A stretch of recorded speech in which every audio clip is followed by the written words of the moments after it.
Baik, selamat malam. Di sini saya akan menjelaskan tentang bagaimana pengaruh jumlah penduduk dan tingkat pendidikan terhadap PDRB harga konstan di Provinsi DKI Jakarta pada periode tahun 2023 menggunakan aplikasi SPSS. Sebelumnya, perkenalkan nama saya Antonius Rapli Situmorang dengan NIM 3232431002 dari kelas C Pendidikan Geografi Stambuk 2023 dengan dosen pengampu Ibu Dokteranda Nurmala Berutu, MPD, dan Bapak Syukri Hidayat, MKom. Hal yang pertama kita lakukan adalah dengan membuka aplikasi SPSS.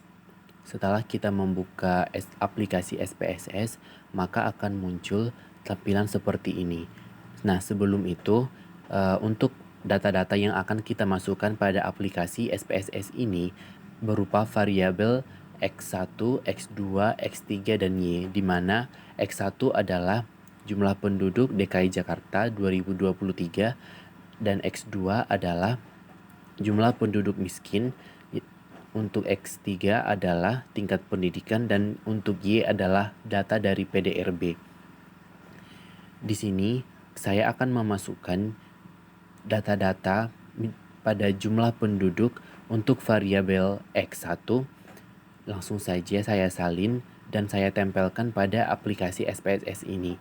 Demikian juga untuk variabel X2, X3, dan Y akan saya lakukan dengan menggunakan hal yang sama.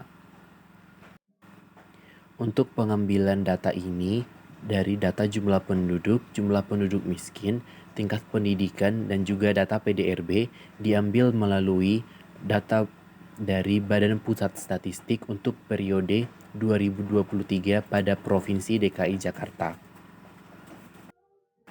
Untuk memasukkan data pada tampilan SPSS kita, ada dua cara, yaitu dengan menyalin data menggunakan aplikasi Excel yang sebelumnya sudah dimasukkan ke dalam aplikasi tersebut, kemudian disalin ke aplikasi SPSS.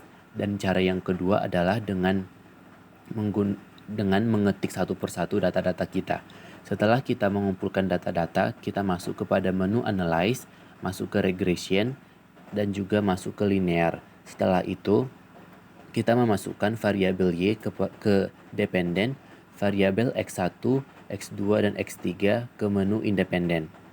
Setelah itu, kita masuk ke menu statistik, kemudian centang koefisien, kemudian klik continue, kemudian masuk ke menu plots. Nah, di menu plots ini kita memasukkan variabel zipRet ke variabel X dan trace ke menu Y. Kemudian klik continue.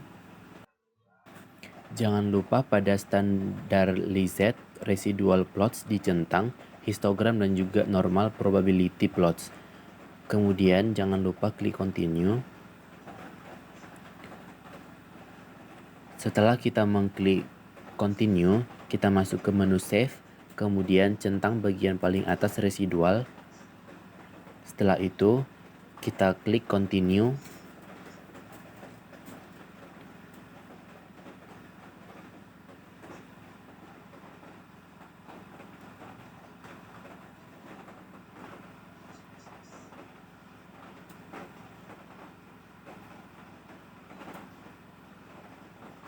Kemudian kita ke menu option, dibiarkan saja, klik continue, kemudian klik OK.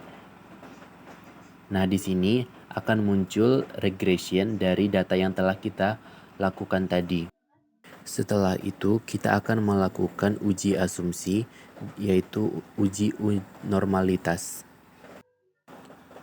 Uji normalitas data bertujuan untuk menguji apakah dalam model regresi variabel residu memiliki distribusi normal.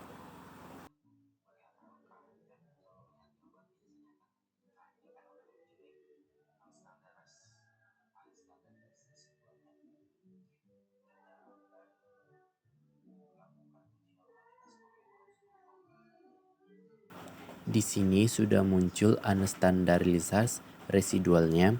Selanjutnya kita masuk ke menu Analyze, kemudian klik Non-Parametric Test, kemudian kita klik Legacy Dialog. Setelah itu kita masuk ke menu One Sample QS.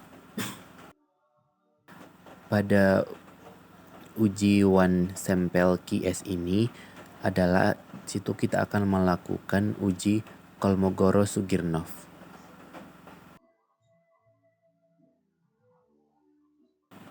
Lalu muncul tampilan seperti ini, kemudian klik Unstandardized Residual atau RES1, kita masukkan kepada test variable list, lalu kita klik OK, kemudian akan muncul output seperti ini lagi.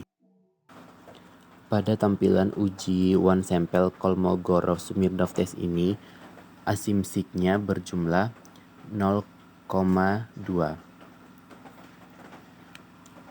Data dikatakan normal jika nilai dari signifikansi ini lebih dari 0,05. Karena pada nilai signifikansi ini berjumlah 0,1, maka dapat disimpulkan bahwa berdasarkan uji normalitas Kolmogorov-Smirnov didapat nilai signifikansi sebesar 0,1 lebih besar dari 0,05, maka dapat disimpulkan data berdistribusi normal.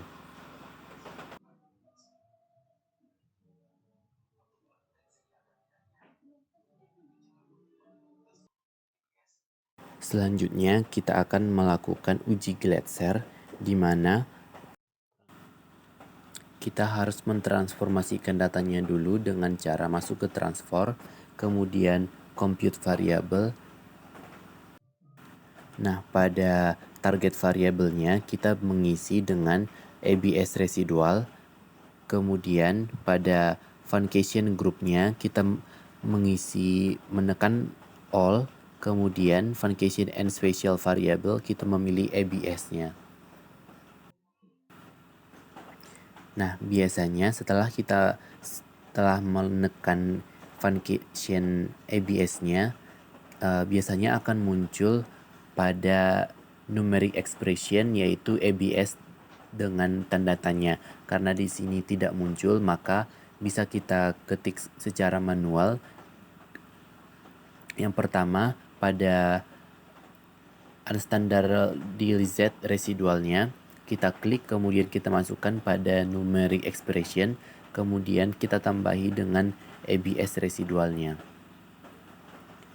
Kemudian akan muncul lagi variabel ABS residualnya.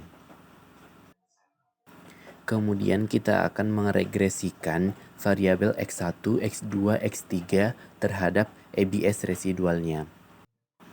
Caranya adalah kita masuk ke menu Analyze, kemudian masuk ke Regression, kemudian Variable, lalu akan muncul tampilan seperti ini lagi. Jangan lupa kita reset. Kemudian masukkan menu Linear ABS residualnya ke menu Dependent. Dan untuk variabel X1, X2, dan X3-nya kita masukkan ke menu Independent. Lalu klik OK. Setelah kita klik OK, maka akan muncul output coefficient. Pada output coefficient ini tidak akan terjadi heteroskedastisitas jika nilai signifikansinya di atas 0,05.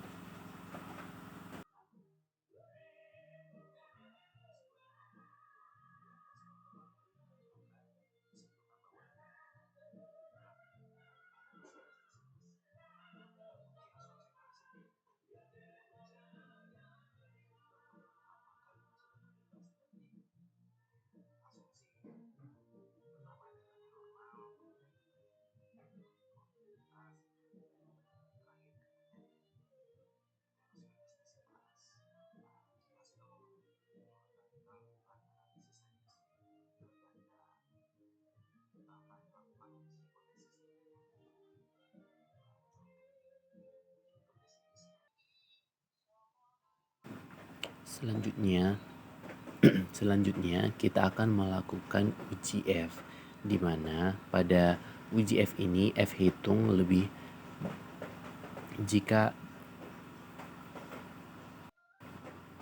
setelah itu kita akan melakukan uji F, di mana uji F adalah uji F hitung jika lebih besar dari F tabel maka ada pengaruh.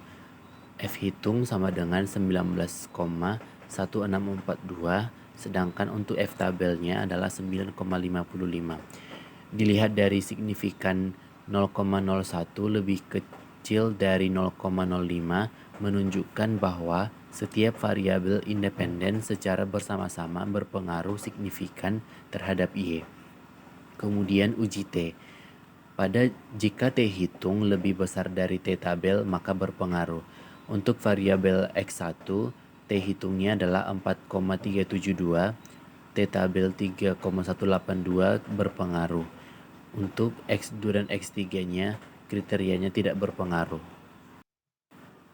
Selanjutnya, untuk koefisien determinasi didapatkan 0,90 yang berarti bahwa variabel X1 jumlah penduduk, X2 jumlah penduduk miskin, dan X3 tingkat pendidikan berpengaruh sebesar 90% terhadap variabel Y. Selanjutnya untuk persamaan regresi didapatkan Y sama dengan 47258519014 ditambah 0,31 X1 ditambah 0,5267 X2 ditambah 0,1278 X3. Maka dapat disimpulkan bahwa interpretasi melalui analisis regresi linear berganda dapat disimpulkan bahwa jumlah penduduk, tingkat pendidikan, dan nilai PDRB tidak memiliki pengaruh yang kuat terhadap jumlah kemiskinan di Provinsi DKI Jakarta dalam periode tahun 2023. Demikian akhir dari video tutorial kali ini. Semoga apa yang saya sampaikan dapat dimengerti dan juga semoga bermanfaat untuk kita semua. Akhir kata saya ucapkan sekian dan terima kasih.